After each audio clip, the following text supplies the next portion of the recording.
Otep, la famille, la paix sur vous. Vous savez, on a cesse d'entendre lorsqu'on veut, on est en train de discuter avec les jésulâtres et les autres. Ils ne cessent de nous dire, ouais, si votre spiritualité est aussi forte que celle des autres, comment ont-ils pu vous dominer avec leur spiritualité? Comment ont-ils pu imposer la leur? Où étaient nos ancêtres? Je, vous, je leur demande de vous pardonner pour cette insulte. Où étaient vos ancêtres quand les autres venaient vous massacrer, vous tuer? Aujourd'hui, cette vidéo va tourner autour de ces allégations insultantes, hein, de ces insultes à la mémoire de nos ancêtres, de ces insultes de notre tradition, de notre spiritualité, de notre culture. Parce que c'est une insulte. Ceux qui le savent, c'est vraiment une insulte. Et aujourd'hui, on va parler, on va expliquer réellement ce qui s'est passé et montrer aux incultes, aux jésulâtres, à tous les autres, que ce n'était aucunement une guerre spirituelle. Avant de commencer, on va faire notre serment d'Africain digne. Je suis africain, à la peau noire, la couleur de l'âme, la couleur de la nature, la couleur des éléments essentiels de la nature. Je viens de là où le Saint-Esprit est invoqué avec de l'huile rouge, de l'eau et du sang frais d'animal immolé. J'ai grandi talisman à la ceinture, comme tout enfant de ma communauté. Je suis africain. Je ne m'en excuse pas. Je suis de culture vaudou animiste. Et je ne m'en excuserai jamais. Jamais. Jamais. Comme je le disais tout à l'heure, ce n'était aucunement une guerre spirituelle. Ce n'était pas comme si les Occidentaux étaient venus au Bénin, parce que moi je vais prendre le cas du Bénin, et j'estime que c'est pareil dans toutes les autres colonies noires africaines. Ils n'étaient pas venus dire à nos ancêtres, vous savez, il y a Dieu, le Père Tout-Puissant, créateur du ciel et de la terre, à un enfant qu'on appelle Jésus, il est mort pour nos péchés. Je vous demanderai de l'accepter en tant que votre unique sauveur et tout. Il n'était pas venu dire ça à nos ancêtres. Actuellement, c'est ce qu'ils font, c'est ce que nous appelons l'évangélisation. Comme ce que font les témoins Jéhovah, ils viennent vous voir, ils viennent frapper à votre porte, vous ouvrez et ils parlent. Ils vont essayer de vous convertir au christianisme, à leur église. Voilà. Mais avant, ce n'était pas ça. Avant, c'était d'abord une problématique de conquête. Il fallait conquérir l'Afrique. Il fallait coûte que coûte conquérir l'Afrique. Et au 19e siècle, donc en 1800, là-bas, ils ont d'abord partagé l'Afrique. Pendant la conférence de Berlin, ils ont partagé l'Afrique. Et la France a eu sa part. Donc nous appartenions. Bon, nous appartenons toujours. Mais au cours de ce partage-là, de ce jour-là, nous avons appartenu à la France qui était venue prendre ce qui lui était dû. Comme ça. C'était sans nous. C'était sans notre consentement, sans notre approbation. En fait, nous n'étions pas importants dans cette décision de partage de l'Afrique. Donc la France a pris le Bénin, le Togo qui appartenait entre-temps à l'Allemagne. La France l'a récupéré, le Niger, le Burkina Faso, le Sénégal. La France vient récupérer ce qui lui a été attribué pendant la conférence de Berlin. Elle est là. Il faut maintenant qu'elle mette en place ses plans de conquête et de domination. Ce que nous on va appeler la colonisation plus tard. Donc, ils ont commencé d'abord par les marchands. Les marchands étaient là il y a très longtemps. Les gens venaient acheter nos produits et tout. Ils venaient, ils faisaient du commerce avec nous. Vous savez, si vous avez suivi la précédente vidéo sur la chaîne, vous allez un peu comprendre. On a essayé de mettre en scène, de tourner un petit clip pour cette situation-là, cette problématique-là. Donc, les marchands étaient venus d'abord en tant que marchands. Vous savez, lorsque vous êtes commerçant, vous sympathisez facilement avec votre clientèle. C'est comme ça. Nos ancêtres le savaient. Il n'y a pas intérêt à se méfier du client. Il vient faire ses affaires comme nous. C'était réciproque. C'était réciproque. Donc les marchands étaient venus, ils se sont habitués à nos faits et gestes. Ils ont eu le temps de nous étudier. Nous ne le savions pas. C'est le système qu'on appelle les troisièmes, les marchands, les missionnaires, les militaires. Mais les marchands, les militaires, les missionnaires, je ne sais pas. Donc les marchands étaient là, d'abord ils étaient des amis, après ils sont partis. Les, les militaires sont venus. D'accord? Quand les militaires sont venus, ils ont tout saccagé parce que l'Afrique lui appartenait déjà, le Bénin lui appartenait déjà. Ils ont tout saccagé. Ils ont mis en place leur plan de conquête qui était d'abord les troisièmes. Donc quand ils ont fini avec les marchands, ils ont commencé avec les militaires, ils ont tout saccagé, ils ont tout détruit. Ils ont assis leur domination. C'est ça que je dis. Ce n'était pas une guerre spirituelle. Ils n'étaient pas venus nous dire directement adorer Jésus, c'est comme ça. Non, ils n'ont jamais dit ça. Ils n'ont jamais dit ça. Ils sont venus d'abord, ils nous ont dominés. Ils ont commencé avec les marchands, ensuite les militaires. Donc vous étiez en train de dormir tranquillement, tranquillement.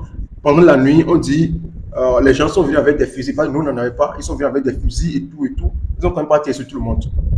Là, ce n'était pas une question de divinité et autres. Non, tu n'as même pas le temps de faire ça. Tu n'as même pas le temps d'aller invoquer une quelconque divinité. On tire sur ta famille, on tire sur ton village. Tu te lèves d'abord, vous cherchez un plan de secours, vous voulez d'abord fuir. Vous voyez? Mais c'est après on a remarqué que voilà, c'était la colonisation, ça va pas s'arrêter aujourd'hui. Ils ont commencé comme ça. Ils ont déjà à récupérer qu'on appelle des villages. Ils sont tombés sur nous. On n'a pas le choix, on les laisse faire. Bon, on ne les a pas laissés faire, hein. On a fait ce qu'on pouvait, mais ils ont quand même réussi à nous dominer. Donc c'était d'abord une domination militaire. Maintenant, quand les militaires sont venus, ils ont récupéré le territoire béninois, l'ancien Dahomey, qui est le Bénin d'aujourd'hui. Ils ont récupéré tous les territoires. Il faut maintenant amorcer la dernière phase de la stratégie des troisièmes, qui est les missionnaires.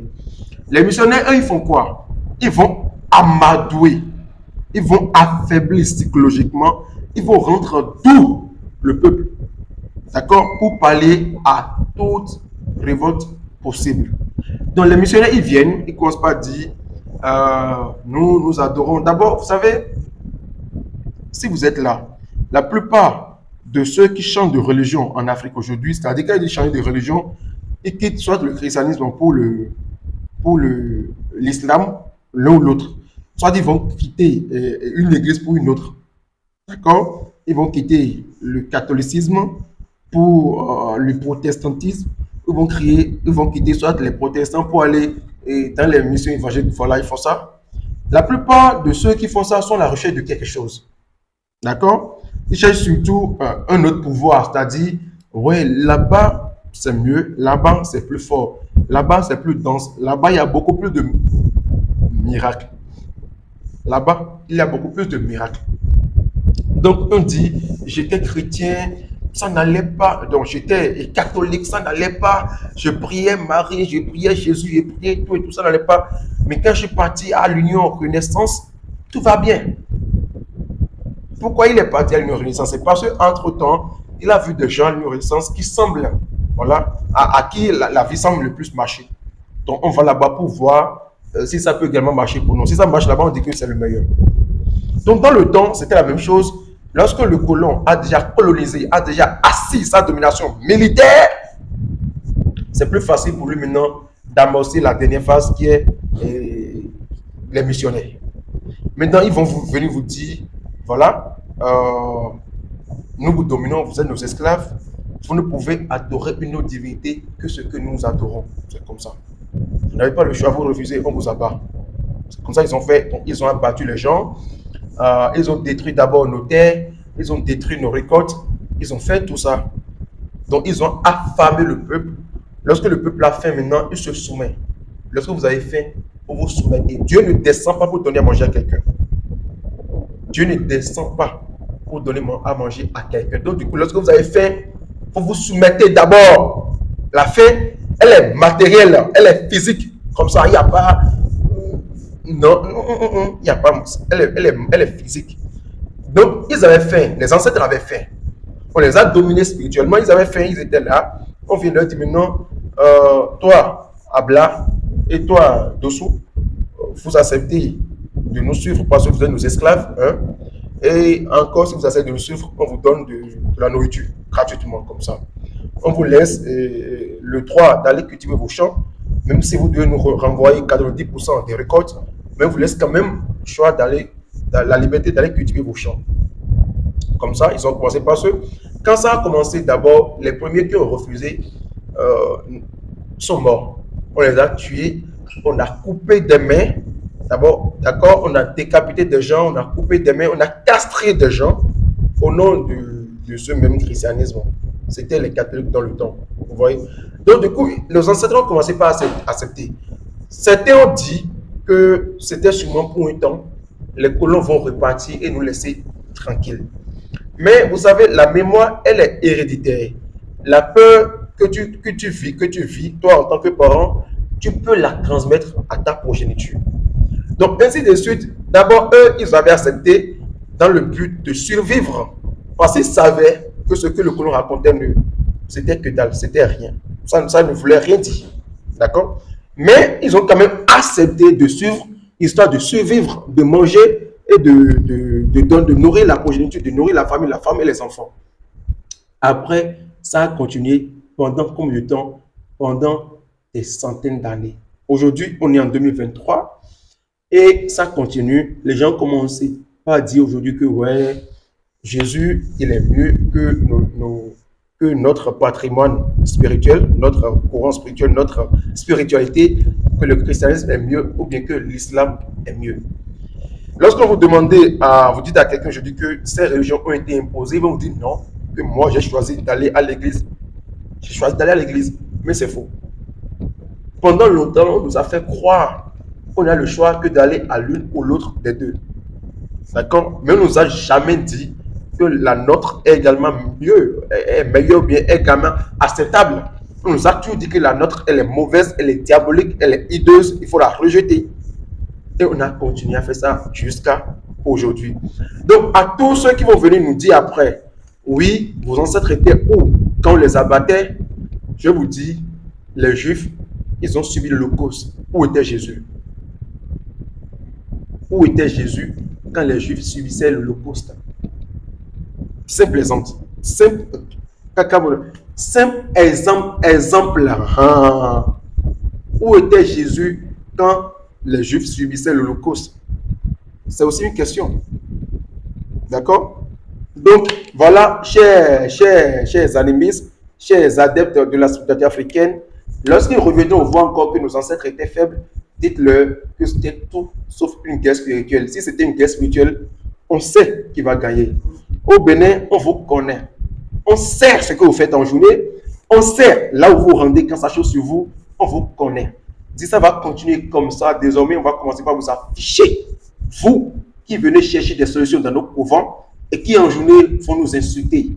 Désormais, on va commencer par vous afficher vos visages, vos noms, vos numéros de téléphone. On va prendre vos photos. On va capturer les messages que vous envoyez. On va mettre sur Internet. Tout le monde verra que vous savez qui est le plus fort en matière de spiritualité entre ce que vous adorez comme Jésus et l'islam et entre nous qui sommes les animistes, les adeptes de la spiritualité africaine, ceux qui respectent la nature. Nous, on n'est pas des faux. Non, on vous respecte, on vous respecte, on vous respecte et on se respecte. Alors, au la famille, et surtout ceux qui ne comprennent pas, je vous exhorte vraiment à rentrer à la maison.